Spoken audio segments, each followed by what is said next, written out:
नमस्कार मित्रों, आपका स्वागत है हमारे चैनल जिज्ञासा पर।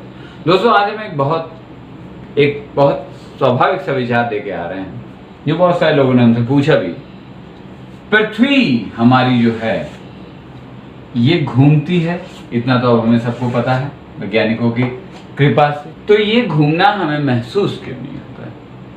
भाई, पहले काफी हजारों साल पहले ही माना जाता था कि पृथ्वी नहीं घूमती है, पृथ्वी अपनी जगह स्थिर है। सूरज, चंद्रमा और बाकी सारे ग्रह पृथ्वी के चक्कर लगा रहे हैं। पृथ्वी को माना जाता था ब्रह्मांड के केंद्र में। ये धार्मिक विचारों से अधिक प्रेरित था मामला, और इसीलिए सब माना जाता था कि पृथ्वी नहीं घूमती, बाकी सब चीजें घूमती हैं इसके चारों। इसमें मैं कहूँगा एक खगोल शास्त्री निकोलस कोपरनिकस, इन्होंने ये विचार दिया कि पृथ्वी घूमती है। इन्होंने कहा ऐसा ना सोचो कि पृथ्वी नहीं घूमती है, पृथ्वी घूमती है। और बाकायदा इन्होंने गणना के साथ ये बात बताई कि ये सूरज के चारों ओर घूमती है, सूरज का चक्कर लगाती है। ये अगर सूरज है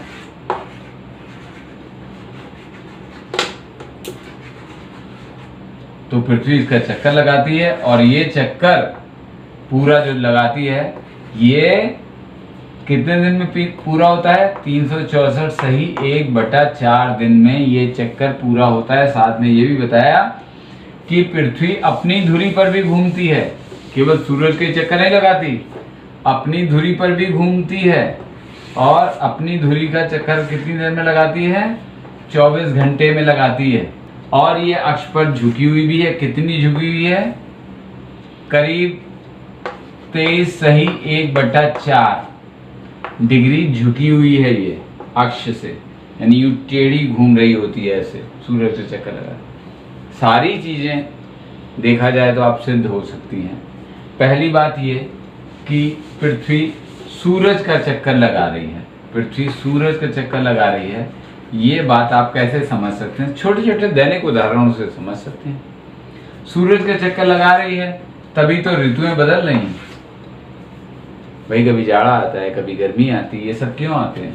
क्योंकि ये ऐसे झुकी हुई सूरज की कभी उसकी वो दिशा सामने आती है जिसमें सूरज के वो करीब होती है, गर्मी ज़्यादा मिलती है, और कभी वो दिशा सामने आती है जिसमें गर्मी कम मिलती है, तो जाड़े आ जाते हैं, गर्मी आ जाती है। बरसात में भी सूरज का प्रभाव होता है, लेकिन फिलहाल हमें गर्मी जाड़े से पता चल जाता है कि यह सूरज के चारों चक्कर लगा रही है। ऋतुएं जो बदलती हैं उनसे दिन रात होते हैं। भाई, अगर ये अपने अक्ष पर नहीं घूम रही होती तो क्या होता? जो हिस्सा सूरज के सामने होता वो हमेशा वहाँ दिन ही रहता, और जो हिस्सा सूरज के पीछे होता वहाँ हमेशा रात ही रहती। दिन और रात होते हैं, इसका मतलब ये सूरज का चक्कर लगा रही है। अच्छा, दूसरी इसकी जो है वो ये कि अगर ये घूम नहीं रही होती तो इस पे जीवन ही ना होता। भाई, एक तरफ बहुत गर्म होती, बहुत गर्म बिल्कुल तप रही होती, और दूसरी तरफ ठंडी होती, इतनी ठंडी कि वहाँ जीवन होने की संभावना नहीं होती। तो घूमने की वजह से वरदान मिला हुआ ऐसे कि इस पर जीवन का विकास संभव हो पाया। और घूमती कोई छोटे मोटे। चलिए, एक चीज आपको बताना भूल गया, पहले वो बता दें फिर हम आगे करेंगे। इसमें दोस्तों आप कहेंगे कि ये अपने अक्ष पे झुकी हुई, ये कैसे पता लगता है? आप ध्रुवों पे जो वैज्ञानिक गए हैं, ये ध्रुव हैं, सूरज ऐसे सामने है, पृथ्वी यूं झुकी हुई है। तो जब ये सूरज का चक्कर लगाती है तो यूं चक्कर लगाती है, जब सूरज के इधर होती है और इधर होती है।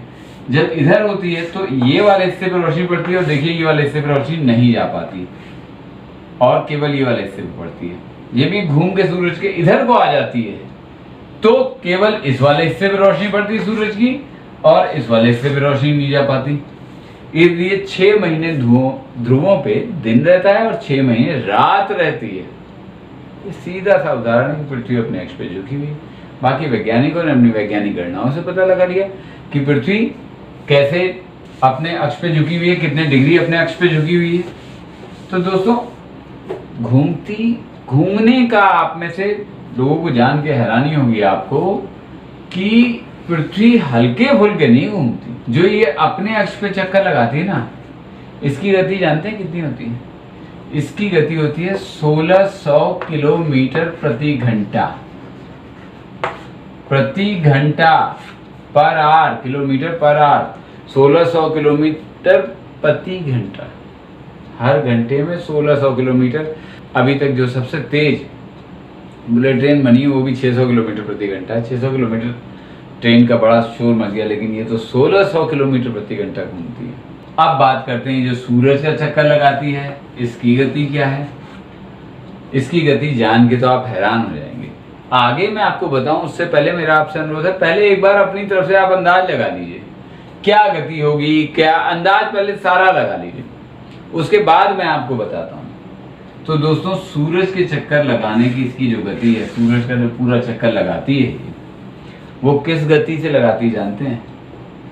1,07,000 किलोमीटर प्रति घंटा।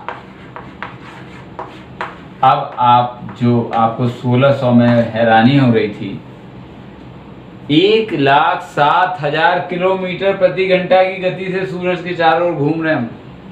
पता कुछ नहीं लगता। 1600 किलोमीटर की गति से अपने अक्ष पे घूम रहे हैं, पता कुछ नहीं लगता। क्यों नहीं पता लगता? क्यों नहीं पता लगता, यही हम आपको बताने जा रहे हैं कि ऐसा हमें पता क्यों नहीं लगता। तो दोस्तों, इसकी वजह है, एक वजह है, मुख्य वजह है, दो हैं। एक वजह है पृथ्वी का गुरुत्वाकर्षण। गुरुत्वाकर्षण जो है वो पृथ्वी पर रहने वाली हर चीज को अपने आप से बांधे पृथ्वी अपनी ओर खींचती है। और अगर आप पृथ्वी पर हैं, जैसे फुटबॉल पे कोई चींटी बैठा दी जाए तो उसे पता ही लगेगा, फुटबॉल घूमती रही है। ऐसे ही पृथ्वी पर तो हम चींटी के बराबर भी नहीं है। पृथ्वी जितनी बड़ी है उसके अनुपात में हमारा कुछ भी ऐसा स्थिति नहीं है। गुरुत्वाकर्षण से पृथ्वी ने हमें अपनी ओर खींच रखा है और सारी ही चीजें उसके साथ उसी गति से घूम रही हैं जिस गति से हम घूम रहे हैं। इसलिए हमें बिल्कुल भी नहीं पता लगता कि ये कितनी गति से हम घूम रहे हैं। बताया ना हमें कितनी गति से घूम रहे हैं। दूसरी दोस्तों जो मुख्य और चीज है वो है गति परिवर्तन। गति में आप किसी चीज की गति में हैं, ये आपको तभी पता लगेगा जब उस चीज की गति या घटेगी या बढ़ेगी। अगर आप एक समान गति से किसी भी वाहन में बैठे हुए हैं, किसी गतिवान चीज में बैठे हुए हैं, किसी भी गतिवान चीज में समान गति से वो चल रही, ना बढ़ रही है ना घट रही है, तो आपके शरीर को गति का अनुभव बिल्कुल भी नहीं होगा। शरीर भी उसके साथ चलने का आदी हो जाएगा। तो पृथ्वी भले ही इतनी भयानक गति से चल रही है, आज पता लगा ना कितनी भयानक गति से चल रही है। तो दोस्तों, इतनी भयानक गति से चलने के बाद भी हमें जरा भी अंदाज नहीं होता। क्यों? क्योंकि पहली बात तो गुरुत्वाकर्षण से हम सब इसके साथ चिपके या लगे हुए हैं और हर चीज हमारे साथ घूम रही है। और दूसरे ये कि गति में अंश मात्र भी परिवर्तन नहीं आ रहा है। जब परिवर्तन आ ही नहीं रहा है तो हमें वो पता ही नहीं लगता। और जब तक आप मुझसे बात कर रहे हैं, जब तक आप मेरा ये वीडियो देख रहे हैं, तब तक सोचिए कितने लाख किलोमीटर पृथ्वी आगे बढ़ गई होगी। लाख नहीं तो अंदाज लगाइए कि 1,07,000 किलोमीटर प्रति घंटा की गति से चलने वाली पृथ्वी मेरे इस वीडियो में जो करीब 5 मिनट का है, इसमें कितनी आगे बढ़ गई होगी। सोचते रहिए। और अगला हम क्या खुलासा, कौन सा रोचक तथ्य आपको बताने जा रहे हैं, इसकी प्रतीक्षा कीजिए। हम फिर मिलेंगे इसी चैनल जिज्ञासा पर। नमस्कार।